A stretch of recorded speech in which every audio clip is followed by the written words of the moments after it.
മലപ്പുറം താനൂരിൽ സ്ഥാനാർത്ഥി നിർണയത്തിൽ അതൃപ്തി പ്രകടിപ്പിച്ച് മണ്ഡലം പ്രസിഡന്റിനെ സംസ്ഥാന സെക്രട്ടേറിയറ്റ് അംഗമാക്കി മുസ്ലിം ലീഗ് നേതൃത്വത്തിന്റെ അനുനയം.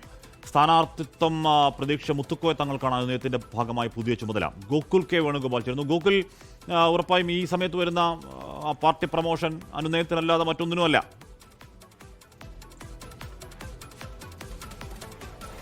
തീർച്ചയായും അങ്ങനെ തന്നെയാണ്. താനൂർ മണ്ഡലത്തിൽ സ്ഥാനാർത്ഥിത്വം പ്രതീക്ഷിച്ചിരുന്ന വ്യക്തിയാണ് അവിടുത്തെ താനൂർ നിയോജക മണ്ഡലം പ്രസിഡന്റായിട്ടുള്ള മുത്തുക്കോയ തങ്ങൾ. അദ്ദേഹം തിരഞ്ഞെടുപ്പ് പ്രഖ്യാപിക്കുന്നതിന് മുമ്പേ തന്നെ മണ്ഡലം തലത്തിൽ മുസ്ലിം ലീഗിന്റെ പ്രസിഡന്റ് എന്ന നിലയിൽ പലതരത്തിലുള്ള പദയാത്രകൾ സംഘടിപ്പിക്കുകയും പ്രവർത്തകരെ ഏകോപിപ്പിക്കുകയും ഒക്കെ ചെയ്തതാണ്.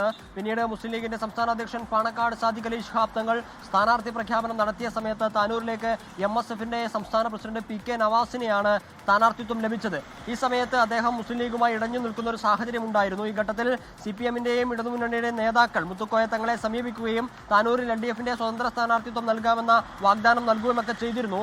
ഇത് മുസ്ലിം ലീഗിന്റെ നേതൃത്വം മനസ്സിലാക്കുകയും മുത്തുക്കോയ തങ്ങളുമായി അനുനയ ചർച്ചകൾ നടത്തുകയും ഒക്കെ ചെയ്തിരുന്നു എന്നാണ് ആ ഘട്ടത്തിൽ നമ്മൾ മനസ്സിലാക്കിയത്. അത് സംബന്ധിച്ച വാർത്തകൾ നമ്മൾ നൽകുകയും ചെയ്തതാണ്. അതിന് പിന്നാലെയാണ് ഇപ്പോൾ സംസ്ഥാന സെക്രട്ടേറിയറ്റ് അംഗമായി അദ്ദേഹത്തെ നോമിനേറ്റ് ചെയ്തുകൊണ്ടുള്ള ഒരു പത്രക്കുറിപ്പ് പുറത്തു വന്നിട്ടുള്ളത്. സംസ്ഥാന കമ്മിറ്റി സംസ്ഥാന സെക്രട്ടേറിയറ്റ് അംഗമായി ഇദ്ദേഹത്തെ നോമിനേറ്റ് ചെയ്തിരിക്കുകയാണ്.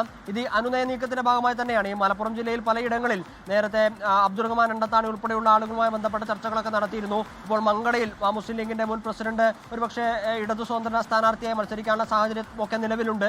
ഈ ഘട്ടത്തിലാണ് കൂടെ നിർത്താൻ സാധിക്കുന്ന ആളുകളെ നിർത്താൻ ആവശ്യമായിട്ടുള്ള നടപടികളുമായി മുസ്ലിം ലീഗിന്റെ സംസ്ഥാന നേതൃത്വം മുന്നോട്ടേക്ക് പോകുന്നത്. അതിന്റെ ഭാഗമായിട്ടാണ് മുത്തുക്കോയ തങ്ങളെ നേരത്തെ താനൂർ സ്ഥാനാർത്ഥിയാകുമെന്ന് പ്രതീക്ഷിച്ചിരിക്കുകയും പിന്നീട് സ്ഥാനാർത്ഥിത്വം ലഭിക്കാതെ പോവുകയും ചെയ്ത മുത്തുക്കോയ തങ്ങളെ സംസ്ഥാന സെക്രട്ടേറിയറ്റ് അംഗമായി നോമിനേറ്റ് ചെയ്തിട്ടുള്ളത്.